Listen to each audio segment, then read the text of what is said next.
Hi everybody, a very warm welcome.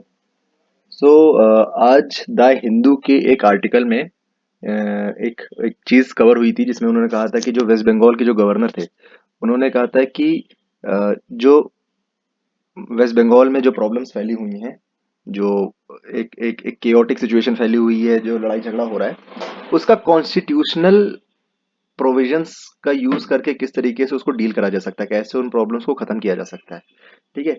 तो मैंने एक मॉडल क्वेश्चन फ्रेम करा था, उसका ये एक मॉडल आंसर फ्रेम करा है।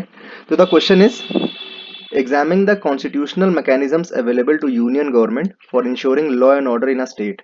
ठीक है। Do such provisions dilute the federal structure envisaged in the constitution. ठीक है। तो भाई सीधा सरल सवाल है कि भाई अगर किसी भी स्टेट में लॉ एंड ऑर्डर की समस्या है तो यूनियन गवर्नमेंट, ठीक है, उसको किस तरीके से डील कर सकती है।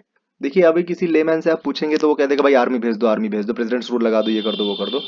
उसके अलावा भी देर आर सर्टेन, देखिए ये सही है कि गलत है, that is the decision of the union government. But उसके अलावा अगर as a UPSC aspirant, as a person who knows constitution, तो उसमें क्या लिखा है उसके बारे में हम लोग जान लेते हैं। ठीक है। तो पहली बात इसमें हम लोग को देखना पड़ेगा आर्टिकल 355। ठीक है, यूनियन गवर्नमेंट का क्या कहता है। ठीक है। ऑफ कॉन्स्टिट्यूशन ऑफ इंडिया का क्या कहता है। ठीक है, कहता है ड्यूटी ऑफ द यूनियन। ठीक है। अब इसको लिखा कुछ और है, उसका मैंने क्रक्स निकाल के बताया है आपको। क्या कहता है, mandates the union to protect states from external aggression and internal disturbances. दो वर्ड है। अब यहाँ पे जो मुर्शिदाबाद में हुआ वो एक्सटर्नल एग्रेशन तो नहीं है, एक तरीके से इंटरनल डिस्टर्बेंस है। ठीक है।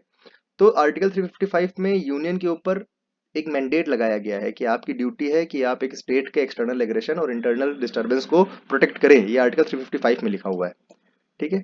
और क्या कहा गया आर्टिकल 355 में, acts as a constitutional basis for intervention including advisories और सेंट्रल फोर्स डिप्लॉयमेंट। ये देखिए, अब आप कहते हैं ना कि आर्मी भेज दो, आर्मी भेज दो। ठीक है।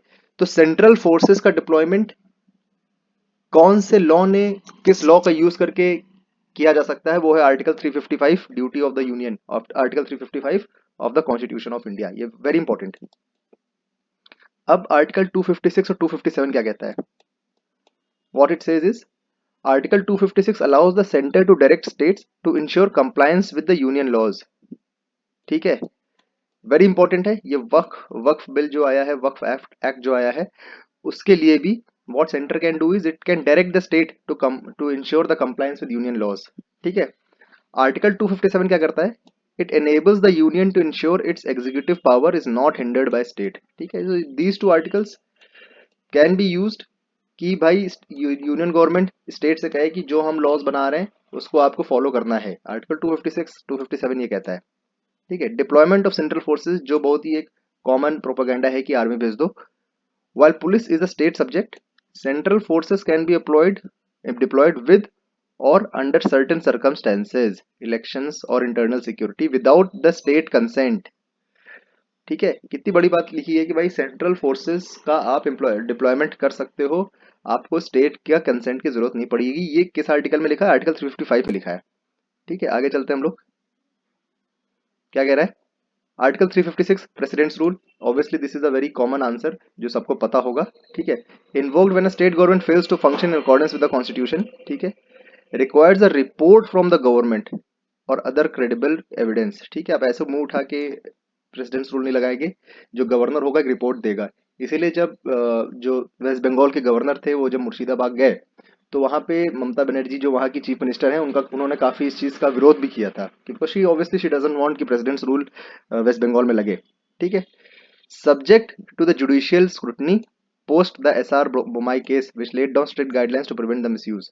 ठीक है। अब एसआर बोमाई केस में क्या कहा गया था कि प्रेसिडेंट्स रूल लगाने के पहले आपको दुनिया भर के कंप्लाइंसेस को फॉलो करना है। That is a different matter, हम लोग कभी और जब प्रेसिडेंट्स रूल के बारे में पढ़ेंगे, आर्टिकल 356 के बारे में पढ़ेंगे तो उसमें बताएंगे। ठीक। अब अब गवर्नर का डिस्क्रिशन क्या है अंडर आर्टिकल 363 163 में।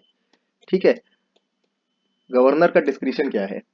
अब the governor can act independently in reporting constitutional breakdown और law and order issues to the centre. ठीक है।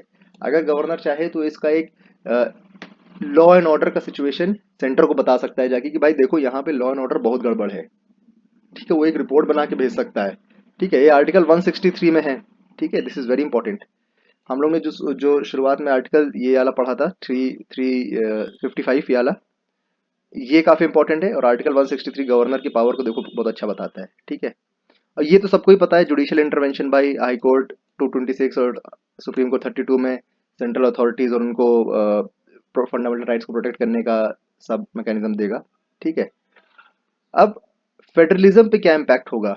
ठीक है, मैंने क्वेश्चन जो फ्रेम करा था कि फेडरल स्ट्रक्चर पे किस तरीके से इम्पैक्ट आ जाएगा अगर सेंट्रल गवर्नमेंट अपनी मनमानी सॉर्ट ऑफ मनमानी करने लगेगा स्टेट गवर्नमेंट पे। ठीक है, तो देखिए, अगर सेंट्रल गवर्नमेंट स्टेट गवर्नमेंट पर मनमानी करेगा एक्सटर्नल एग्रेशन और इंटरनल डिस्टर्बेंसेस के केस में, तो some of us might be of view कि भाई ये फेडरल प्रिंसिपल्स का एक देखो डाइल्यूशन हो रहा है। ठीक है, डिस्ट्रीब्यूशन ऑफ पावर तो रही नहीं गई, सब अपना अपना सेंट्रली पावरफुल हुआ जा रहा है, यूनिटरी स्ट्रक्चर बना जा रहा है। ठीक है, तो यहाँ पे हम लोग को आर्टिकल 356 का देना पड़ेगा कि भाई एसआर बोमाई केस में कहा गया, क्या कहा गया था, जुडिशियल इंटरवेंशन कहाँ से आ गया था। ठीक है,